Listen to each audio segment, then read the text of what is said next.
Sometimes it can be so fun and relaxing while away on a vacation, you may think about never coming back home. But what you don't think about is that maybe you won't get to go back, and the decision isn't yours to make. Whether it's an accident, murder, or an ongoing mystery, here are 5 strange unsolved cases of American tourists gone missing. Number 5.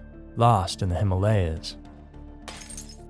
Aubrey Sacco was a vibrant and adventurous 23-year-old from Greeley, Colorado. She had a passion for travel, art, and yoga, and was known for her free spirit and zest for life. In April of 2010, she embarked on a solo journey to Nepal, drawn by the allure of its culture and the promise of adventure in the Himalayas. And her plan was to trek through Langtang National Park, a beautiful region known for its stunning landscapes and serene trails. The Langtang Valley Trek is popular among hikers for its accessibility and breathtaking views of the mountains. So on April 20th of 2010, Aubrey headed out into the Langtang Valley. She kept in touch with her family through emails and social media, sharing her excitement and the beauty of everything she was exploring. Her last known communication was an email sent on April 21st where she mentioned she was setting out on a longer hike and would be out of contact for a few days. She was last seen on April 22nd at a small tea house in the village of Lama Hotel. She checked in, had a meal, and continued on her trek, and this was the last confirmed sighting of Sacco. And when days turned into weeks without any word from her, her family sounded the alarm. The entire Sacco family quickly flew to Nepal to help aid in the search. They were met with the daunting task of navigating the remote and rugged terrain of the valley. And local authorities, along with guides and volunteers, joined the efforts, but despite all this, they found nothing at all. The Langtang Valley, while stunning, is also super dangerous. And the trails can be treacherous, and the area is known for its steep cliffs and unpredictable weather. The search teams faced numerous challenges, and unfortunately, they came up empty-handed. Aubrey's disappearance has led to several theories, each as mysterious as the next. One possibility, of course, is that she encountered an accident on the trail. The narrow paths could easily lead to a fatal fall or injury, especially for a solo hiker. One little mistake and it's all over.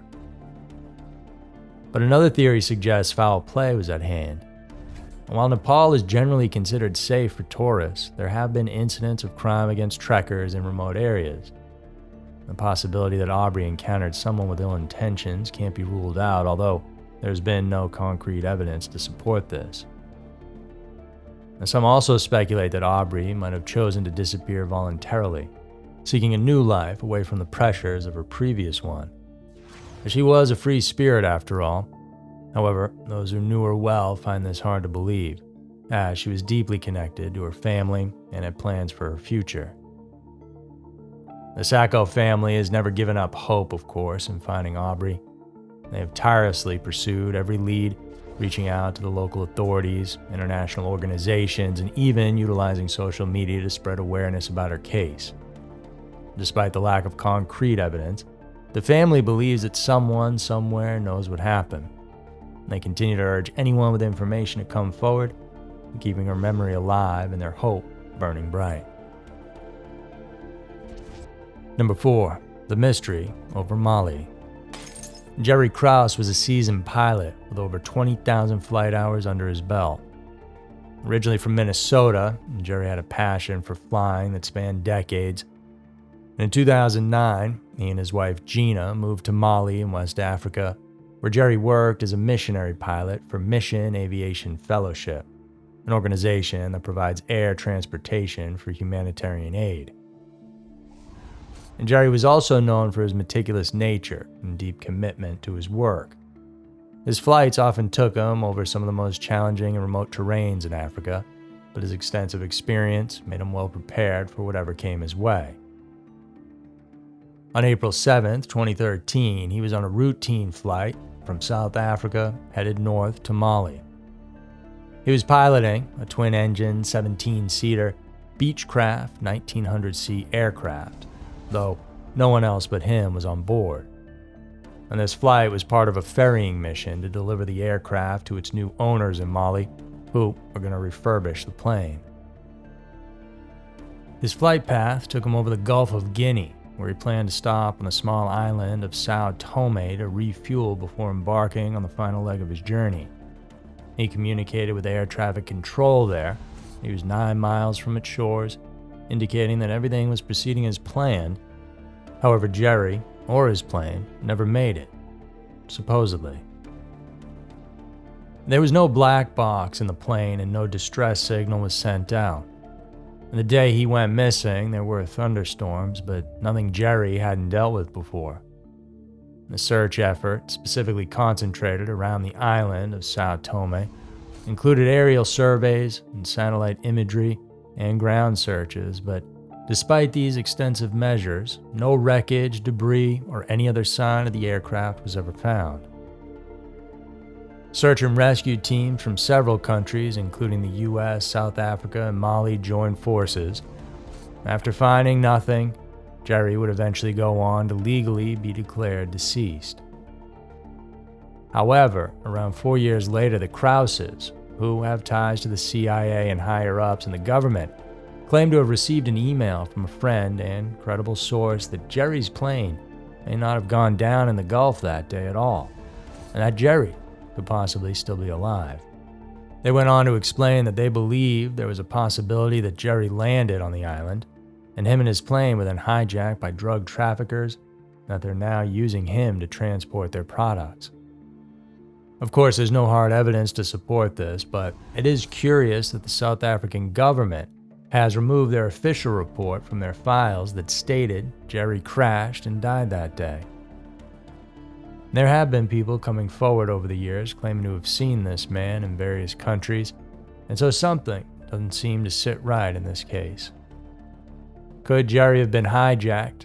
Certainly a possibility.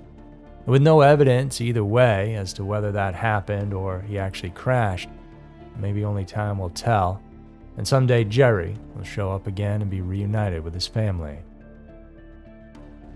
Number 3. The firefighter that vanished in Mexico. Francisco Aguilar was a beloved 48-year-old veteran of the Los Angeles Fire Department with over 20 years of service. Dedicated and brave, he had earned the respect and admiration of his colleagues and those who he served in the community. Outside of his demanding job, Francisco was a regular family man. In August of 2020, he decided to take a trip to his condo in Rosarito, a coastal town in Baja California, Mexico, for some rest and relaxation by the ocean. On August 20th, Francisco spoke with his family, sharing his excitement about the trip and his plans to return soon. But that was the last communication anyone had with him, and days passed and still no word. His daughters Bella and Amaris knew something was wrong when their father, who was always in regular contact, suddenly went silent. And they reported his disappearance to both Mexican and U.S. authorities, sparking an urgent search. Then around 2 months later, a 32-year-old man and 27-year-old woman, who were both Mexican nationals, were pulled over on a highway, arrested on drug charges. And going through their belongings, there they found some of Aguilar's belongings, including his credit cards. And further investigations then revealed the truth behind what exactly happened to the firefighter, and it was a pretty tragic and devastating end. Aguilar had been told by someone who he thought was a friend to meet her out, and when he went to the designated spot, a van quickly rolled up and the people inside tried to kidnap him. It was all set up, and he was going to be held for ransom, but Aguilar wasn't having any part of it. He took off running, at which point they shot him. They then drove his body out to the desert and lit him on fire. As part of a plea deal, the perpetrators would lead police to the spot where the man's cremated remains would be found.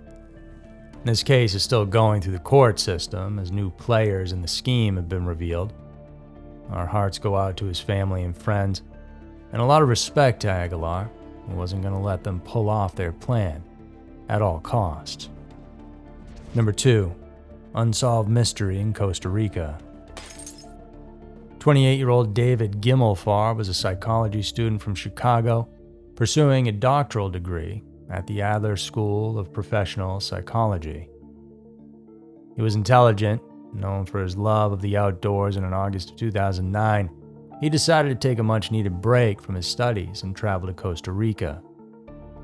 He arrived there no problem, with plans to explore the beautiful national parks, and one he was particularly excited about was visiting Rincon de la Vega National Park, a sprawling reserve in the northwestern part of the country known for its volcanic activity, waterfalls, and diverse wildlife. On August 11th, he set out for a solo hike at the park. He left his belongings at the hotel, taking only a small backpack with the essentials, things like his camera and some water. It was a clear day, with witnesses seeing the student enter the park around 10 a.m. He even signed the guest book at the entrance and exchanged a few words with the park ranger, who would later describe him as being in good spirits. And then, just like that, this was the last time anyone saw David. And that night, his parents, Svetlana and Jan, called the hotel because they hadn't heard from their son, which was out of the ordinary. The front desk explained that he had not returned, which was not the plan. The hike that day was only about 3 miles long, and so 12 hours later, with no sign of him, was certainly cause for concern. His folks immediately flew to Costa Rica to join the search efforts, and local authorities, along with volunteers and experienced search and rescue teams, combed the dense rainforest, but there was no sign of David at all. And this was a normal young man. He had no past issues of mental health problems or drug or alcohol abuse, so something happened to him out there in the rainforest, and it wasn't good. It's possible he suffered an accident, falling into one of the park's deep ravines, which would have made it next to impossible to find him. He could have even fallen into and been swept away by a river. While Costa Rica is generally safe for tourists, incidents of crime including robbery and kidnapping do occur. However, there's been no evidence to support this theory. He also could have become disoriented and lost his way in the vast park. The dense jungle can be disorienting, especially for someone unfamiliar with the terrain. But even if this were the case, the extensive search effort should have turned up some trace of him. As a result, the official classification is that he was lost and/or injured, and it's likely he met his fate out there in Costa Rica in one way or another. David's parents have tirelessly pursued every lead, hired private investigators, and even sought the help of psychics in their desperate search for answers. And Svetlana and Jan have returned to Costa Rica multiple times, each visit renewing their hope of finding their son. Number 1. Lost in the Valley of Death. I guess you could describe Justin Shetler as not just your average traveler. This young man loved to explore, and he saw it as the reason for being alive, and so Justin never thought twice about going out on solo journeys to some of the most remote places around the world. He documented his travels on his popular blog and social media, where he shared his experiences and the people he met along the way. 2016 would bring Justin to India, more specifically to the Parvati Valley, a region in the northern state of Himachal Pradesh, known for its stunning landscapes and spiritual significance. However, the valley is also notorious for its treacherous terrain and mysterious disappearances, earning it the ominous nickname Valley of Death. Over the past 25 years, at least 25 tourists have either died or disappeared while hiking there.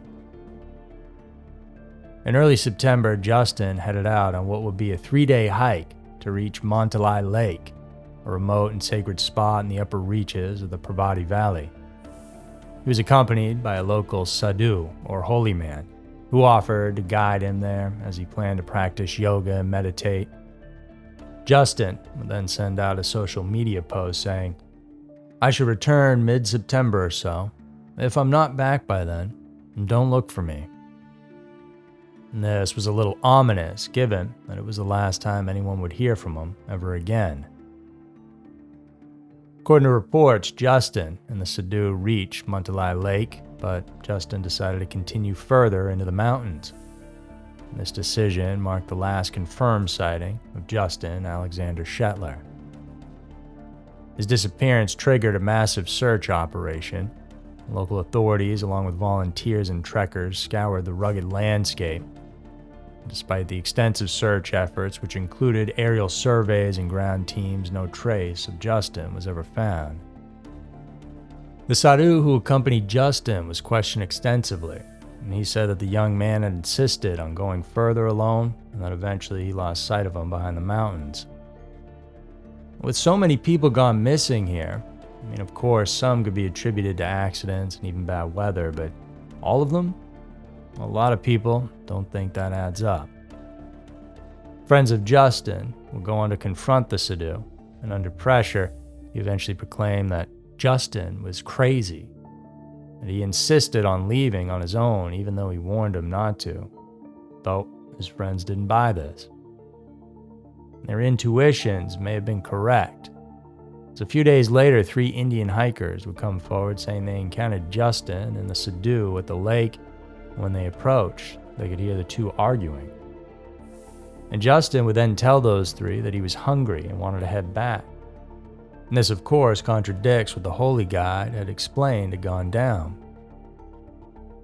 As to what really happened, well, that's still a mystery to this day.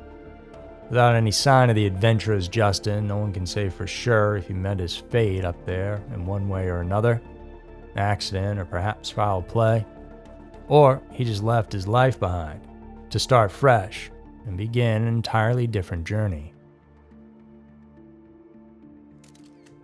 So there were 5 strange unsolved cases of American tourists gone missing. If you enjoyed this, please remember to subscribe and hit the bell so you know when we're putting out our new content.